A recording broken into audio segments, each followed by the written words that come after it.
Richard Castles is the man. He is the nominee for Newry's greatest. His advocate is Mr. Paul Hogan. Paul.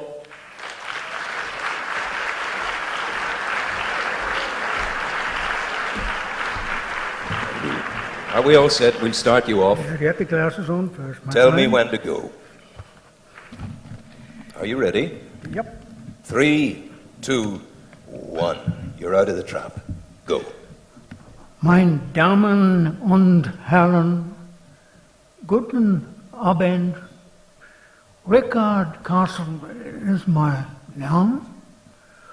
For inviting me here tonight, danke.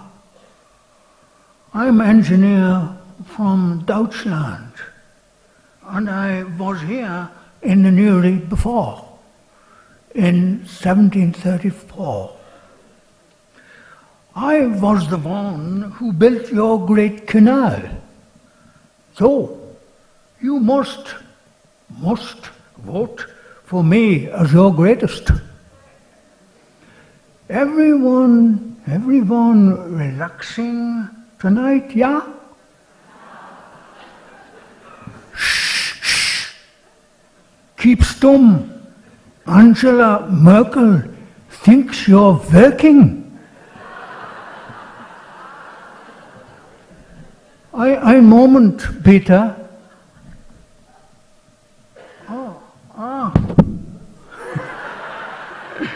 It's my champion. I must give way to him. Auf Wiedersehen.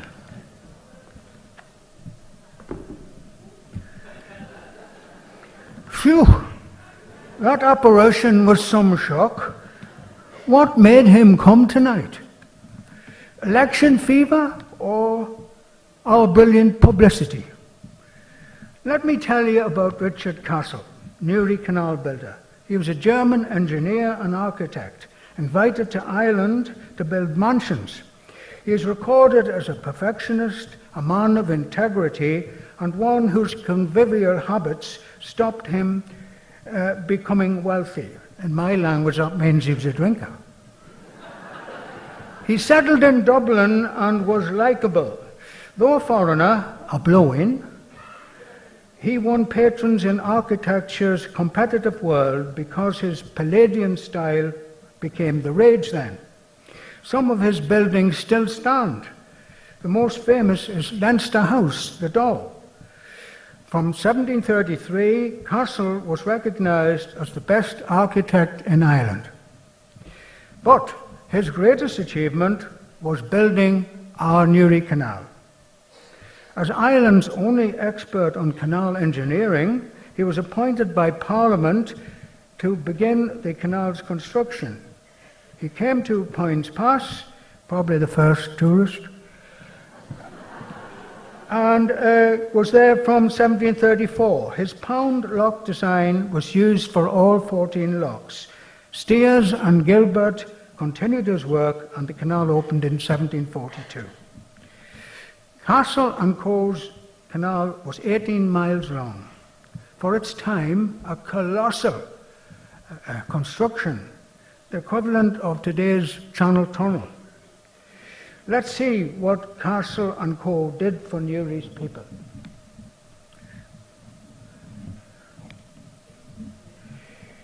This is Newry Canal today. Castle's inland canal is in the middle, marked orange. It ran from Portadown to Newry up to the Albert Basin. At the top of the map is the word Cole. That is Cole Island. From there, in the 1740s, boats sailed down Lough Neagh, the canal, Carlingford Lough, and by sea to Dublin, bringing coal. Getting coal to Dublin was why the canal was built. At the bottom of the map are ship canals built later and are extensions of the inland canal. This is a cross-section of the inland canal. It rose to 78 feet. Scarva was at its summit. Please note the locks on the right slope. I'll come back to that. The vital point to remember is that Newry's canal was the first real canal. Previous waterways were just trenches cut through level ground. Our canal was a summit-level canal, so called because it moved boats uphill. Tonight, we are trying to assess, all of us, who did most for the people of Newry. To assess that, historians must present reliable evidence. So what evidence is there on the canal builders and their work? Well, here's a piece of evidence from the Dublin Journal, 4th of May, 1734. To proceed this summer on the work of a canal between Lough Neagh and Newry, labourers to present themselves at Acton Village, County of Armagh, on Monday, the 20th of May. Signed, Richard Castle. This document then reveals how the construction started. It's a primary source that is from the time and proves that Castle was in charge.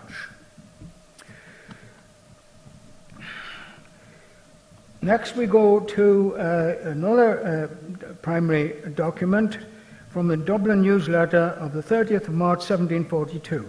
On its Sunday last, the Cope of Lough Neagh came into Dublin harbour laden with coals, being the first vessel that has come through the canal. This is proof that the canal opened in 1742 and that boats were using it. Now, this is a seagoing ship on Newry Canal, and it's the Cope of Lough Neagh. Farmer McCann leaned on his fence and saw it. A ship ploughing through fields. His jaw dropped. Disbelief, then fear shook him. Are the Vikings back? He gasped. Is it a ghost ship? No, this ship was real, and its journey was the culmination of Castle's work. I believe Castle was a genius. Here's why. You've seen one of these before, no doubt, a canal lock. But I wonder, did you realize its significance? And that it was a machine. In 1730s Ireland, Castle's Lock was an engineering marvel because it pushed boats uphill through water. If you recall the cross-section and the 9 locks on its slope, well, it was those locks which pushed boats to the summit. Castle's Pound Lock, the first in Ireland and Britain, was a mark of genius, a revolutionary innovation, a history maker, just like the steam engine of the 19th century. Let us see how his lock worked. 1, the lock's lower gate opens. 2, the boat moves in and the gate closes behind it. 3, from the lock above, water flows in, bringing water level to that of the lock above. Number 4, the upper gate opens and the boat moves upwards. Technical, bit boring, eh? A poem should lighten things. The grand old engineer, Herr Castle, he had 100 boats. He marched them up to the top of the hill and he marched them down again. And when they were up, they made money. And when they were down, they made more. And of Newry town, they made a port with wealth and jobs galore. Why were canals needed anyway? See how bad roads were then. Probably you've experienced a bit of traffic problems yourself or in the countryside. Well, this is how bad they were. In 1700 there was little inland trade because of that. Moving heavy goods was impossible. But a canal could do that. It enabled and created inland trade in heavy goods. Now we're going to look at Newry before and after the canal. This is Newry in 1703. The river is marked blue. The town then only had the river. All buildings were above the river. Now we go to slide 11. This is Newry in 10. This is 1703. The river is, The canal is there now on the left with the ship on it. The river's on the far right. Now we see buildings below the river and the canal. Factories, warehouses. The town boomed. What a difference the canal made. Now we go back to 1783. This picture shows the linen hall on the inland canal, near where Wynne is now. South Ulster had been opened up by the canal. To that hall, linen came downstream. Linen was Newry's biggest export. Foreign imports went upstream. This is Newry's centre today, with its canal and river vista. That dates from 1742, and it's a unique setting and scenic. Don't mention the shopping trolleys. We're near the end of the canal story now, so to support my claim that Castle and Co were Newry's greatest, I ask this: what benefits did canal builders give to the people? Well, the social benefits to start with. Population tripled.